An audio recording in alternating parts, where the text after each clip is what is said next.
రైతు బంధు మోసం, రుణమాఫీ మోసం, 24 గంటల కరెంటులో మోసం, వడ్లకు బోనస్ ఇవ్వడంలో మోసం, మోటార్లు కాలుతున్నాయి, ట్రాన్స్ఫార్మర్లు కాలుతున్నాయి, పంటలు ఎండుతున్నాయి, సాగునీటి సరఫరాలో పూర్తి వైఫల్యం.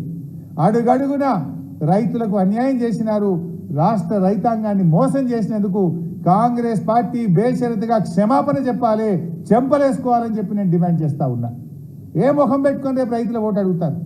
ఇలా గ్రామాల్లో పోతా ఉంటే మళ్ళీ పాత రోజులు, ఏ ఊర్లో చూసినా బోరు బండితో కొత్తగా బోర్లు వేస్తున్నారు, క్రేన్లు పెట్టి బావులు పూడిక తీస్తున్నారు, మోటార్లు గాలిపోతే మెకానిక్లను తెచ్చి కాలిపోయిన మోటార్లను బయటకు తీసి వైండింగ్ దుకాణాల దగ్గర పడిగాపులు కాసే పరిస్థితి తెచ్చింది కాంగ్రెస్ పాలన. పోయిన 5 ఏళ్లలో ఎక్కడన్నా మోటార్లు గాలినాయా?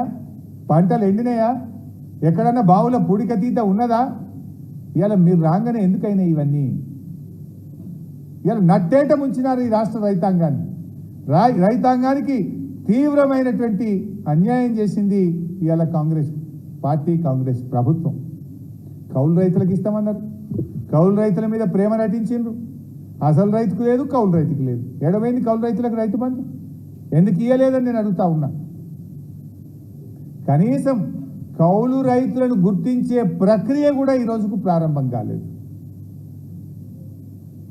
సో ఈ రకంగా ఇవాళ చూస్తే రైతాంగానికి అటు రైతు బంధు రూపంలో, రుణమాఫీ రూపంలో, బోనస్ రూపంలో, వ్యవసాయ కూలీలకు కానీ, కౌలు రైతులకు కానీ మొత్తంగా ఏ ఒక్క హామీ కూడా అమలు చేయకుండా రాష్ట్ర రైతాంగానికి ద్రోహం చేసింది ఇలా కాంగ్రెస్ పార్టీ అని చెప్పి చెప్పక తప్పదు. ఇంకేదో పెద్ద మేము హామీలు అమలు చేసామంటారు. ఈ మేనిఫెస్టోలో చెప్పిన దాంట్లో ఒక్కటన్న రైతులకు అమలు చేసిందా నేను అడుగుతా ఉన్నా. ఒక్కటి అమలు చేయకపోగా మళ్ళా మోటార్లు గాలుడు, బోర్లేసుడు, బాయిలు దవ్వుకునుడు, ఇంకా కొత్తగా భారం వేసింది మీరు. ఇవాళ ఉన్న పంటలు ఎండిపోతున్నాయి.